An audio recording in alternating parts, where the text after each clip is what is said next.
Acá, digamos, ¿cuáles son los objetivos desde el punto de vista macroeconómico? O sea, acá nosotros decíamos que teníamos la economía positiva, pero ahora teníamos la economía normativa. La economía positiva es lo que es, y la normativa es lo que debería ser. ¿Cómo modificamos ese escenario recesivo, ese escenario con alto nivel de desempleo, con un alto nivel de inflación, con problemas en la generación de divisa, que tengamos problemas en la distribución del ingreso? O sea, todos esos elementos hacen que yo tenga que cambiar quizás el marco macroeconómico de los negocios, de las políticas del Estado en relación con los mercados, y de esta manera digo, bueno, vamos a fijar objetivos macroeconómicos, o sea, aplico políticas normativas para decir que la realidad que tengo no me gusta y necesitaría que esa realidad sea cambiada. Para que esa realidad sea cambiaria, aplico esa política, esa economía normativa. ¿Esto a través de qué? A través de, por ejemplo, cómo de alguna manera cambio el nivel de crecimiento y el nivel de actividad que tiene un país. Si yo tengo una tasa de crecimiento del 2% o 3% que no me convence, porque sé que hay una ley que se llama la ley Okun, que me dice de que por cada 3 puntos de crecimiento yo resuelvo solamente 1 punto de desocupación. Evidentemente que si yo tengo graves problemas de desocupación, es necesario, ¿qué cosa? Es necesario aumentar más de 3 puntos, ¿sí?, la economía para, aunque sea, resolver el problema de la población joven que se va incorporando al mercado del trabajo, o sea, digamos, el aumento poblacional vegetativo que puede tener cualquier país, y de esta manera puedo encontrar soluciones. Por eso, uno de los problemas básicos que tiene cualquier gobierno de cualquier parte del mundo es principalmente generar crecimiento, ¿sí? Por eso dice que uno de los objetivos básicos es la producción, y para esto necesito estudiar lo que pasó a través de la contabilidad social, que es lo que nosotros vamos a hacer en esta materia. Vamos a estudiar cómo se trabaja con el Producto Bruto Nacional, ¿sí? O sea, todo el valor agregado que se genera, y ese crecimiento relacionado con las distintas actividades y el perfil que tiene cada uno de los países. Eso es el punto de vista del crecimiento. Por supuesto que el crecimiento le trae como consecuencia un aumento del nivel de empleo, ¿sí?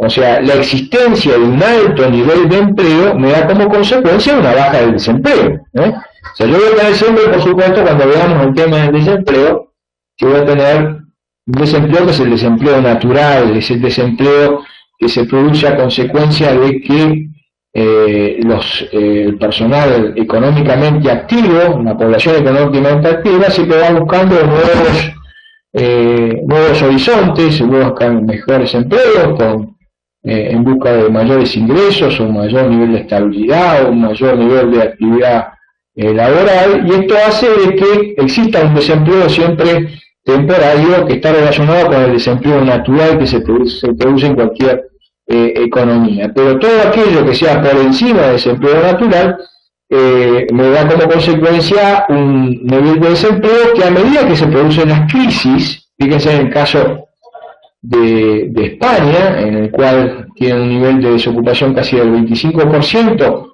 a nivel de tasa general, pero en el caso del desempleo joven ya está cercano al 60%. O sea, el tema principal del desempleo es, como sucedió a nosotros después del año 2001, la crisis que tuvimos en el año 2001, esto trae como consecuencia de que se pierde la calidad de vida de los habitantes, las familias comienzan a tener problemas justamente relacionados principalmente con la falta del ejercicio del trabajo, y esto hace a la dignidad de la persona. O sea, las personas aquel personal, esa población económicamente activa que no tiene trabajo, comienza a perder calidad de vida, ¿cierto? Entonces esto es muy importante para el desarrollo de lo que sería un país. Entonces, otro de los objetivos básicos, y que está relacionado con el aumento del crecimiento y de la producción, es que ese crecimiento y producción genere mayor cantidad de empleo. Por supuesto que va a depender de qué tipo de empleo, ¿cierto? O sea, lo ideal sería que la producción sea una producción con alto valor agregado, que no esté relacionado solamente con los productos relacionados con la tierra, los commodities, sino que haya tecnología o valor agregado para que sea mayor el nivel de remuneración y que sea un empleo de calidad, que de alguna manera esto ayuda al desarrollo que tiene un país. Por supuesto que el otro tema principal, y esto está relacionado tanto desde el punto de vista de lo que sería el Banco Central a través de políticas monetarias, o el Estado a través de las políticas fiscales, es el tema de la inflación, ¿sí? El tema de la inflación, que es un tema que, bueno, ustedes lo deben conocer bastante bien, y está relacionado con el aumento constante y generalizado a nivel de los precios. Entonces, esta situación de aumento a nivel de la inflación tiene distintos orígenes que nosotros los vamos a estudiar, y que está relacionado principalmente con el aumento, puedo tener una inflación de costos, cuando tengo un aumento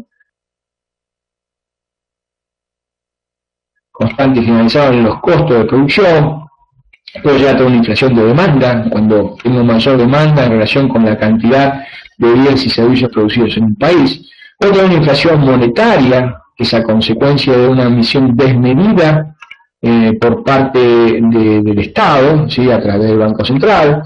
Puedo llegar a tener una inflación estructural a través de una combinación de una inflación de demanda con una inflación de costos. Así que pueden ser distintos y lo vamos a estudiar cada uno de los casos, ¿sí? El otro tema principal como objetivo macroeconómico es el sector externo, o sea, cuáles son las estrategias que utiliza un país para incrementar su comercio internacional, ¿sí? O sea, acá va a depender de las políticas.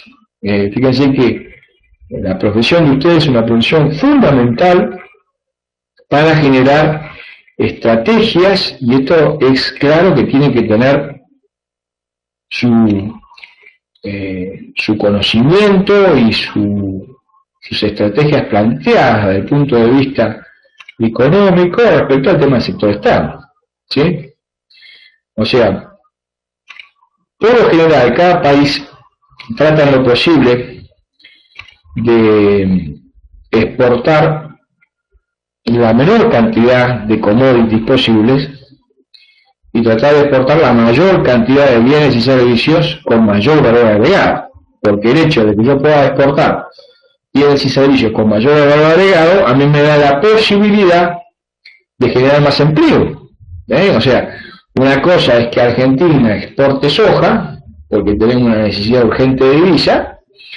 Otra cosa de que yo exporte, por ejemplo, aceite de soja, o combustible en base a soja, o que pueda llegar a tener una política de desarrollo para las economías regionales y que pueda incrementar la capacidad de producción del Valle, del Río Negro, a través de una mayor producción, no solamente de la exportación de frutas, en este caso de pera, huellas y manzanas, sino que a su vez pueda llegar a, qué sé yo, tener una alta incidencia en la exportación de jugos especiales, ¿sí? Que yo pueda exportar no solamente carnes, sino que pueda llegar a tener capacidad de exportar bandejas para los supermercados de Estados Unidos, Europa y Asia, ¿sí? Entonces yo tengo que generar bienes y servicios con alto valor agregado, y eso me va a dar a mí la capacidad de tener competitividad y productividad. Pero para esto se necesitan políticas macroeconómicas de largo plazo, vuelvo a repetir y subrayo, políticas de largo plazo, y no todo depende de una elección a otra, ¿sí? Entonces, nosotros no tenemos que basar nuestro esquema de objetivos macroeconómicos en el corto plazo, sino tenemos que tener políticas de largo plazo, Por supuesto que es importante el último punto, que está relacionado con el tema de la distribución del ingreso, La distribución del ingreso es fundamental para cualquier país, y sobre todo por el hecho de poder generar un mercado interno lo suficientemente fuerte, con buen poder adquisitivo, para que ese desarrollo macroeconómico sea sustentable en el tiempo. Sí, acuérdense, bueno, nosotros no analizamos todavía, pero cuando veamos Economía Política 2, vamos a analizar ahí los diamantes de Porter, ¿sí? ¿Te acordás, Juan, los diamantes de Porter?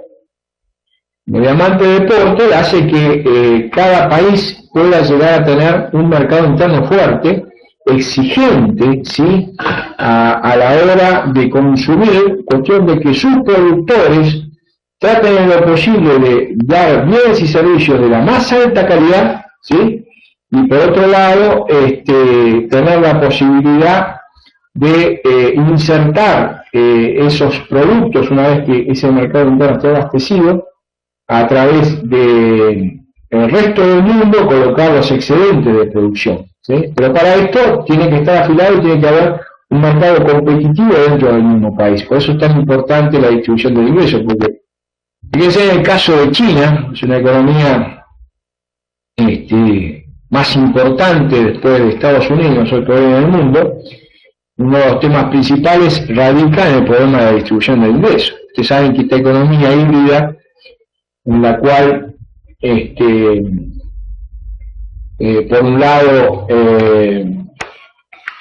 es un ensamble de una economía comunista con el capitalismo más salvaje, tiene un problema muy grave relacionado principalmente con la distribución del ingreso. ¿Por qué? Porque el 3% de la población está relacionado con aquellos empresarios chinos que resultaron beneficiados después de la revolución cultural a través de la privatización de las empresas estatales, son los que mayor cantidad de riqueza generan. Y bueno, a través de eso, ellos al manejar justamente ese capital y ese nivel de producción y que hace con el mercado interno chino, o sea, ese 3% de la población se queda con el 60% de todo lo producido, o sea, el Producto Bruto Interno con el 60%, un 3% de la población.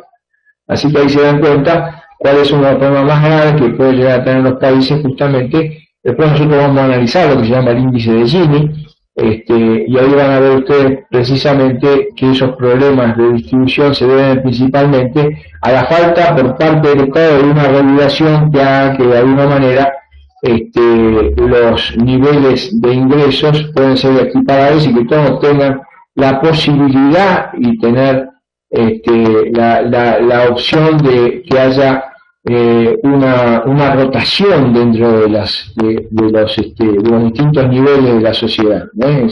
Esa posibilidad de inserción de las capas más bajas en tener un horizonte de niveles medios o niveles altos es importante, y justamente esas condiciones las tiene que crear el propio Estado. Bueno, entonces esto estamos hablando justamente del tema de los objetivos de la macroeconomía, ¿sí?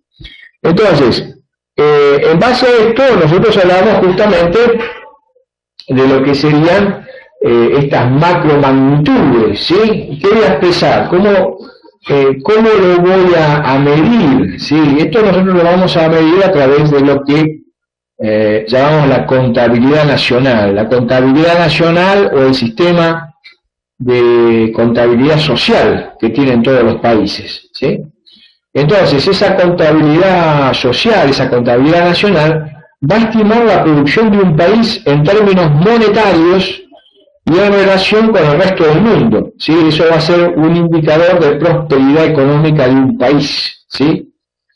Por supuesto de que este sistema contable va a tener sus limitaciones, y las limitaciones son que nosotros vamos a contabilizar en esa contabilidad social todo aquello que sea economía formal. Lo que no contabilizamos es lo que no tenemos acceso y sería la contabilidad informal, ¿sí? O sea, en todo el mercado negro que existe en cualquier país, que en el caso nuestro se presupone que se encuentra entre el 40 y el 45% de nuestra economía es economía informal. Por supuesto que también existen los riesgos estadísticos. Normalmente en el mundo dan como ejemplo siempre los riesgos estadísticos el problema de Argentina, es mundialmente conocido a que se modifican las estadísticas para dar mejores noticias a la población. Y esto influye directamente en las limitaciones que puede llegar a tener las macromagnitudes, ¿sí?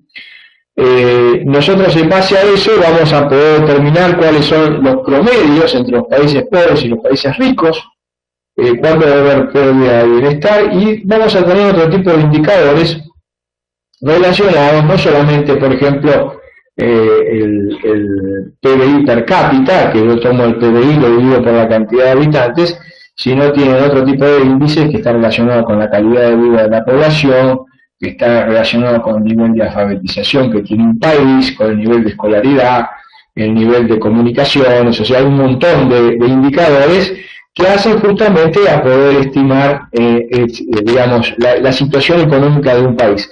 Normalmente en las cuentas nacionales, digamos, la estructura de las cuentas nacionales son similares en todos los países. Las estructuras de las cuentas nacionales son similares en todos los países. O sea que, ¿y esto por qué se hace? ¿Sí? Digamos, este acuerdo, esta convención, ¿por qué se hace? Se hace principalmente para poder comparar. Entonces, si yo digo, bueno, ¿cuáles serían las cuentas nacionales básicas? Y bueno, estaríamos hablando, por un lado, del Producto Bruto Interno, estaríamos hablando del nivel de ingreso nacional, estaríamos hablando de la generación de valor agregado a través del Estado, el nivel de inversiones que puede llegar a tener un país, el nivel de ingresos y gastos y consumo que puede tener la familia, todas esas informaciones se condensan en las cuentas nacionales, que es un sistema de partida doble, es una contabilidad, ¿sí?, tradicional. Lo que pasa es que partamos de la base de que ahí nosotros vamos a tener todo lo que se produce en el PBI, todo lo que se produce en un país, en un año calendario, o sea, el 1 de enero, 31 de diciembre, independientemente de quiénes sean los dueños del factor de producción, cuando estoy hablando del Producto Bruto Interno. O sea, todo lo que se produce lo puedo tener empresas americanas, como podría ser IBM, o empresas nacionales, como puede ser ARCO. Yo voy a contabilizar la generación de riqueza que tienen esas empresas dentro de esa frontera del país y los voy a computar como Producto Bruto Interno, ¿sí?